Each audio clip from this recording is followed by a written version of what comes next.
नमस्कार, very good morning. आप सबका बहुत बहुत स्वागत आपके YouTube channel Sukhdev sir geography में।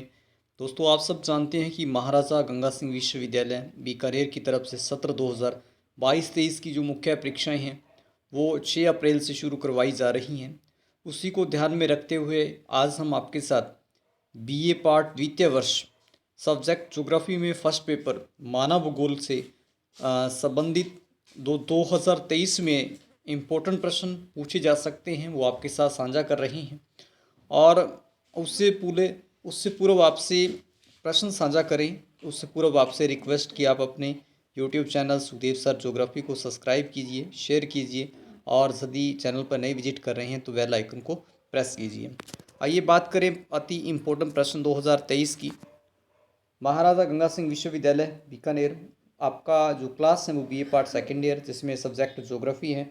और आज हम सब्जेक्ट ज्योग्राफी में फर्स्ट पेपर मानव भूगोल जो बीए पार्ट सेकेंड में लगता है उससे संबंधित प्रश्नों की बात करेंगे। इस पर पूरा 3 घंटे का आपका पेपर होने वाला है और जो आपका 75 मार्क्स का रहेगा। उसमें कौन कौन से प्रश्न आपसे पूछे जा सकते हैं? अति महत्वपूर्ण प्रश्न 2023 की बात करें जो आपसे पूछे जा सकते हैं। प्रश्न नंबर 1 की यदि हम बात करें, पहला क्वेश्चन, मानव भूगोल को परिभाषित करते हुए इसकी प्रकृति और विषय के बारे में विस्तार से लिखिए। ये पहला क्वेश्चन आपसे पूछा जा सकता है, तो इस प्रश्न को अच्छे से तैयार कीजिए। प्रश्न नंबर 2 की बात करते हैं जो आपसे पूछा जा सकता है, मानव भूगोल व पर्यावरण से मानव भूगोल और पर्यावरण के संबंधों को स्पष्ट करने वाली अवधारणाओं के बारे में स्पष्ट लिखिए। तो 3 आपकी अवधारणाएं दे रखी हैं, 3-4 विचारधाराएं दे रखी हैं, जैसे जिसमें निश्चयवाद है, नवनिश्चयवाद हैं और संभववाद हैं। तो इनको अच्छी तरीके से तैयार करके जाइए, ये क्वेश्चन आपको पेपर में देखने को मिलेगा। प्रश्न नंबर 3 की बात करते हैं। प्रश्न नंबर 3 की बात करें, आर्थिक क्रियाओं को परिभाषित करते हुए मानव की प्रारंभिक आर्थिक क्रियाओं के बारे में संक्षेप में लिखिए। तो ये क्वेश्चन भी आपसे अच्छी तरीके से पूछा जा सकता है, इसको अच्छे तरीके से तैयार कीजिए।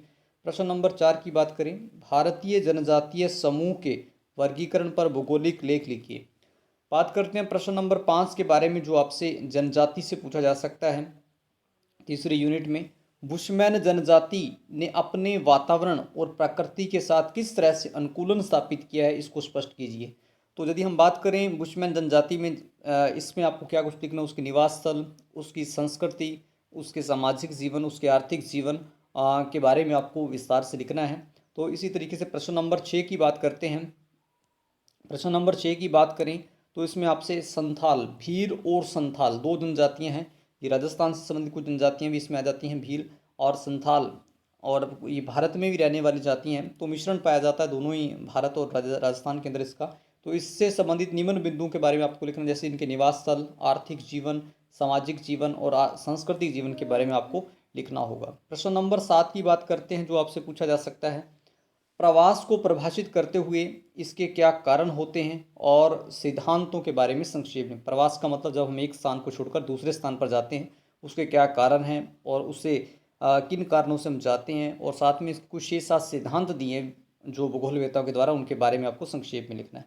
प्रश्न नंबर 8 की बात करते हैं, भारत में जनसंख्या वृद्धि और समस्या से आप क्या समझते हैं तथा इससे किस तरीके से निवारण के उपायों के बारे में संक्षेप लिखिए। जनसंख्या वृद्धि बहुत बड़ी समस्या है भारत के दृष्टिकोण से देखा जाए, तो इससे आपका क्या अभिप्राय है और इसको कैसे परिभाषित करेंगे और इसको कैसे कंट्रोल कर सकते हैं, इनके बारे में आपको संक्षेप में इन उपायों के बारे में आपको लिखना है। बात करते हैं प्रश्न नंबर 9 से, भारत में जनसंख्या नियंत्रण व जनसंख्या के विकास से संबंधित कार्यक्रमों की मूल विशेषताओं के बारे में लिखिए।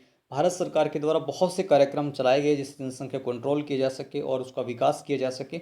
तो उन कार्यक्रमों की क्या मूल विशेषताएं हैं, क्या पर्पज़ हैं जो भारत सरकार द्वारा लागू किए गए, उनके बारे में आपको संक्षेप में लिखना है। बात करते हैं प्रश्न नंबर 10 की जो आपसे पूछा जा सकता है, जनाधिक्य व अनुकूलतम जनसंख्या की अवधारणाओं को विस्तार से लिखिए। अनुकूलतम जनसंख्या की स्थिति में कैसी जनसंख्या होती है, क्या विशेषताएं होती हैं, जनाधिक्य की स्थिति में क्या होती है, तो इस पूरी अवधारणाओं को आपको विस्तार से लिखने हैं। अब हम कुछ बात करते हैं शॉर्ट क्वेश्चनों के बारे में जो आपसे पूछे जा सकते हैं, जिसमें पिग्मी जनजाति की सामाजिक और आर्थिक विशेषताएं आपसे पूछी जा सकती हैं। मानव भूगोल के 3 सिद्धांत हैं तो वो आपसे पूछे जा सकते हैं। मानव भूगोल की कुछ शाखाएं हैं और वो पूछी जा सकती हैं। जनसंख्या वितरण को प्रभावित करने वाले जो कारक हैं इसके कारण किसी स्थान की जनसंख्या बढ़ती है या कम होती हैं, तो वो आपसे पूछा जा सकता है। और मानव भूगोल में एक अवधारणा है छोटी सी, द्वैतवाद, तो वो क्या है उसके बारे में आपसे पूछा जा सकता है। इग्लू क्या है, स्थानांतरित कृषि किसे कहते हैं, आप्रवास का मतलब क्या होता है, उत्तम जनसंख्या या आदर्श जनसंख्या क्या होती हैं, तो ये आपसे पूछा जा सकता है। कुछ और छोटे क्वेश्चनों की यदि हम बात करें, जैसे गौंड जनजाति का निवास स्थल आपसे पूछा जा सकता है, संथाल जनजाति की आर्थिक क्रियाएं आपसे पूछी जा सकती हैं। और लास्ट क्वेश्चन की बात करें, जनसंख्या संबंधी परिवार नियोजन कार्यक्रम के बारे में आपसे पूछा जा सकता है। ये थे आपके मानव भूगोल से संबंधित इंपॉर्टेंट प्रश्न। आप इसको अच्छे से तैयार कीजिए ताकि आप अपने मानव भूगोल के पेपर को अच्छे अंकों के साथ उत्तीर्ण कर सकें। धन्यवाद।